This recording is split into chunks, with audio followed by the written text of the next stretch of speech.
In this video, we're going to be covering why your clothing brand drops are not selling out and why they won't sell out. And so this is a big problem for a lot of clothing brands, and a lot of the brand scalers that are out there are going to try and tell you that it has to do with some sort of marketing hack or the fact that you're not following trends or something like that.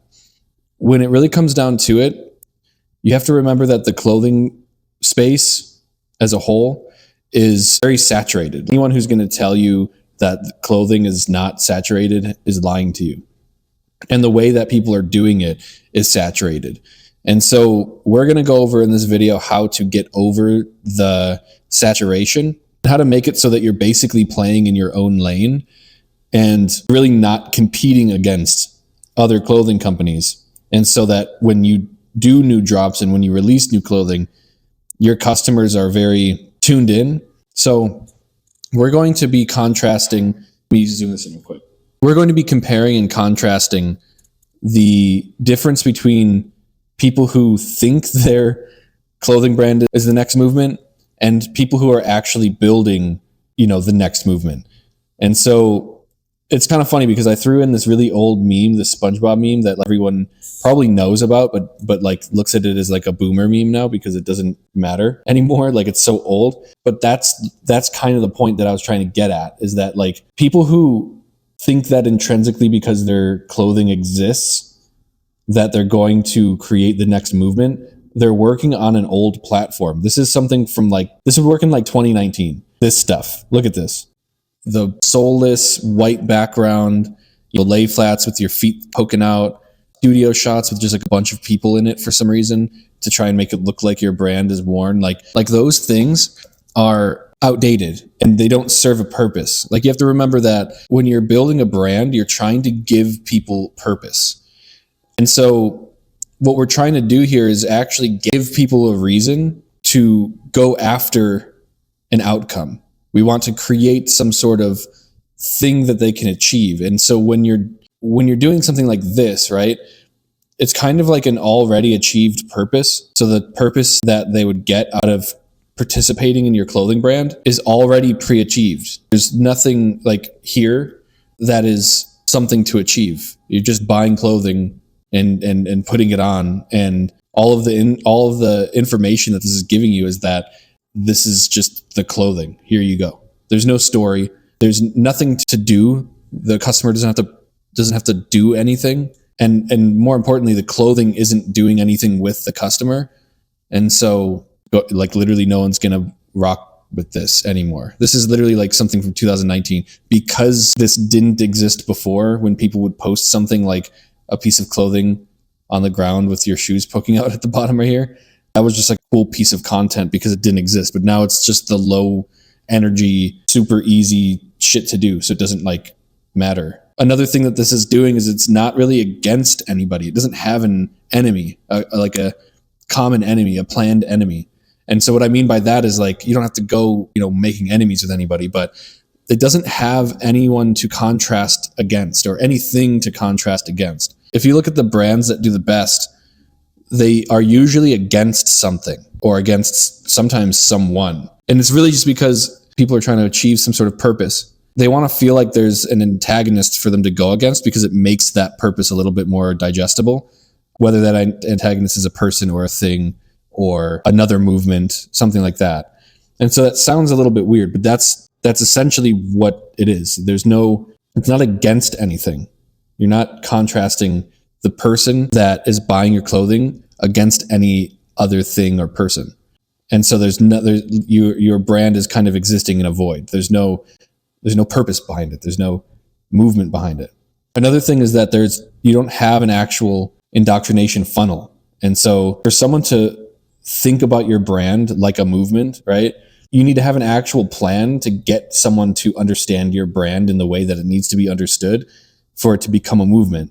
If you're not purposefully planning before marketing, before even coming out with a collection, if you're not planning what someone needs to hear or see or do to understand and believe the same thing that you believe, then there's no way to grasp how someone is going through a journey to arrive at purchasing from your brand and purchasing multiple times from your brand.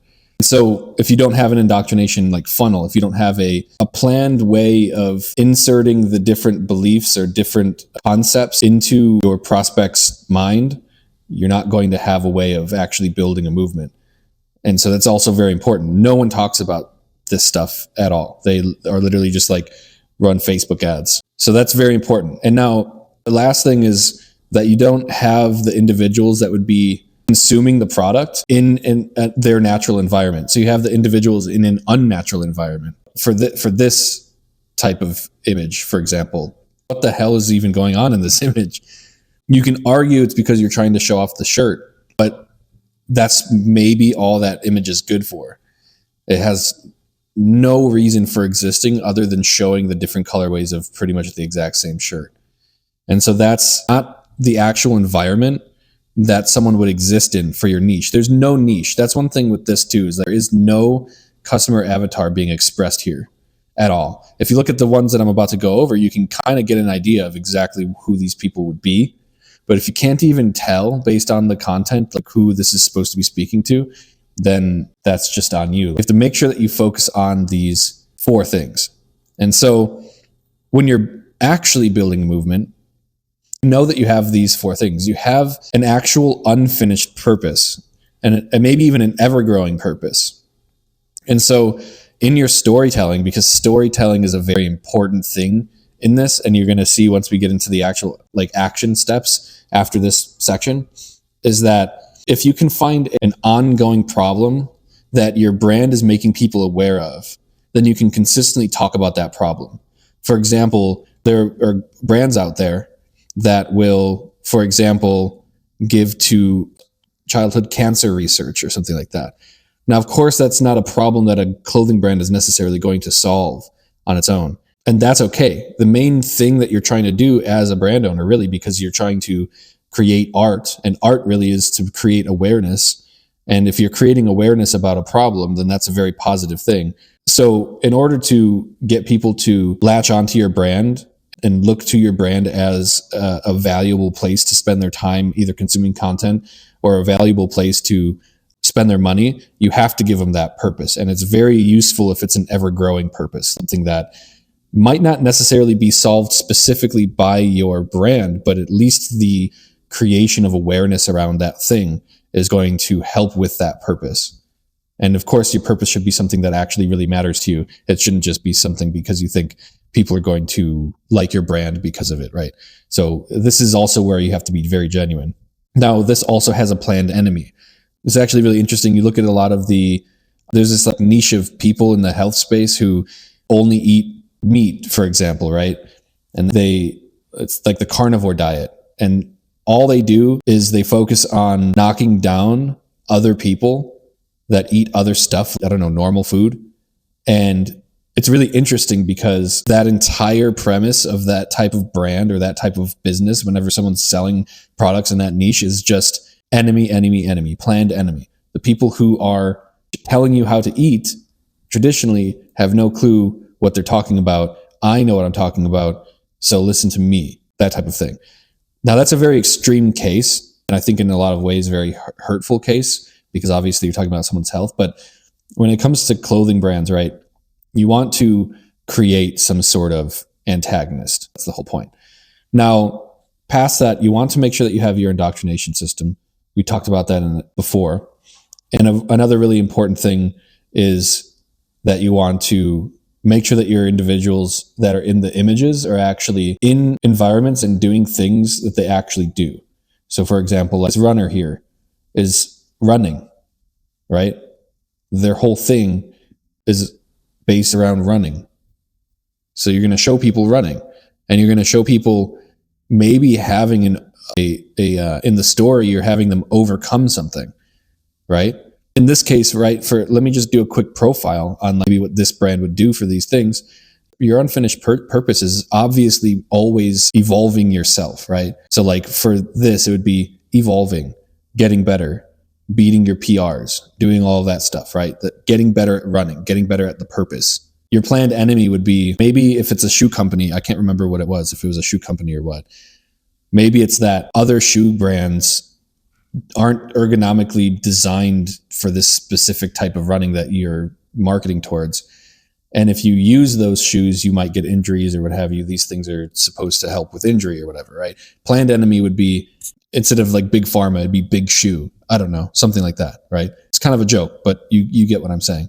The indoctrination system would obviously be starting with top of funnel information about how your shoes are holding you back. Second thing would be story about the person overcoming their hurdles because of the shoes that they're wearing, which are your shoes. And then the last thing would be purchase my shoes, essentially. And then the last thing for the shoe company, right, that we're talking about would be the individuals in the environment and doing the things they do. They've checked that box right here by creating story-based content that shows them in the environment of running. And that's the same thing with all of these brands. All of these brands are doing things and making content of people in their normal environments. The target customer is being represented in all of these pieces of content. And that's really important. So last thing that we're going to go over are just questions that you should be answering. I have to zoom in real quick. Last thing we're going to go over are the questions that you should be answering in order to find out what your niche is and how to speak to them. So obviously, you should be always consistently asking, who is your customer? That's a huge thing. And really, your customer should be you. Who do you speak to the best? What are your interests, right? What are their interests? But what are your interests? What are the things that you can speak to the best? I almost guarantee you the person that owns that running company is probably a runner. I would at least hope, because that's how you're going to be able to speak to those people properly, right? Now, you're going to also ask, like, where do they hang out? What do they do? What are the actions that you can replicate?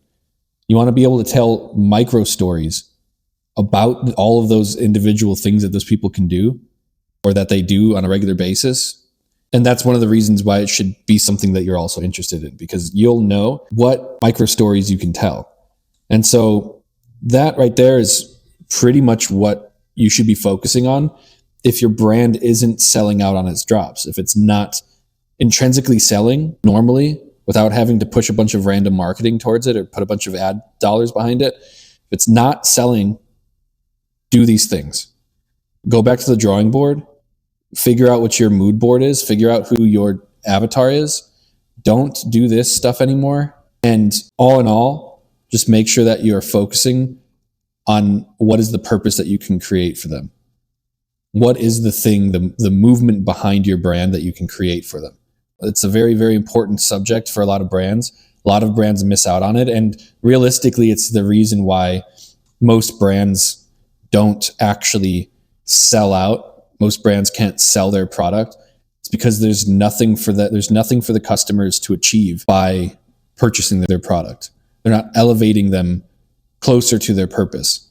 And so go do that for your brand. After this video, go do it. And it'll definitely make your drops perform a lot better. So if you need help with going over this specific thing for your brand, like you want me to help you break down exactly what your customer avatar would be, what their interests are, all of these things that are on this list, all the things that we just talked about, you can click the link that's down in the description and get on a one-on-one with me and we'll talk that stuff over. Subscribe, do all the YouTube stuff for me because it helps out my small channel. Thank you very much for watching this video, and go watch some more videos on this channel because I break down a bunch of stuff that works for my business and works for my clients and makes me millions of dollars through my brand. So see you in other videos.